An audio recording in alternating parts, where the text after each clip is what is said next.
नाही, मला या गोष्टीची काही जाणीव नाही आणि मला याची माहिती पण नाही. मला काल जीवन घोगरेच्या मुलाचा फोन आला की अशी अशी घटना झाली आणि मी मुलाला सांगितलं की मी लगेच पोलीस अधीक्षकांना बोलू आणि चौकशी करायला सांगू. त्याच्यामुळं मला या प्रकरणाचा काही संबंध नाही, मला ही प्रकरण माहीत पण नाही.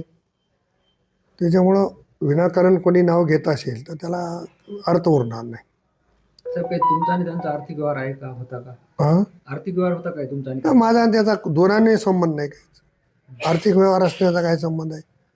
परंतु त्याच्या अनेकाशी जे व्यवहार आहेत तो एवढं देणं झालेलं आहे लोकांचं की त्याने कमिशनच्या क्लिप त्याच्या फिरतायत. त्याच्यामुळं त्या सगळ्या गोष्टीतून काही घडलं असेल तर ती माहिती घेऊ. सगळे आरोपांचं कारण काय असं, मग थेट तुमचं नाव घेणं, तुमच्या चिरंजीवाचं नाव घेणं? नाही, काय त्याच्या मागे कोणी असेल त्याच्यावर मला काही फार अधिक बोलायचं नाही. तपासाअंती सत्य सगळं उजेडामध्ये येईल. बरं, FIR मध्ये अशी नोंद आहे की चिखलीकर साहेब हे भावी मंत्री आहे, त्यांच्या नादी लागू नको असं मला धमकावल्याचं सुद्धा त्यांनी नमूद केलंय. माझ्या नादी लागायचा काय विषय, तो माझ्या पक्षात आहे, माझ्या नादी लागण्याचा काय विषय. त्याच्यामुळे असं काही ते चुकीचं बोलणं हे काही उचित होणार नाही. मी परवापासून तुम्हालाही माहिती आहे की निकाल लागले निवडणुकीचे, सगळ्या उमेदवारांना भेटणं, ज्या पराभूत झाले त्यांना भेटणं, दक्षिण भारतातली सगळ्यात मोठी यात्रा आहे माळेगाव, तिथं कार्यक्रमात राहणं.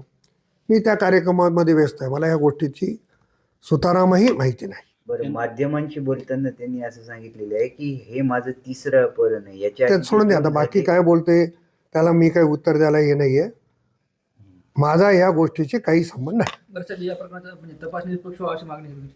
मी स्वतः SP ला सांगितलं की तपास करा म्हणून.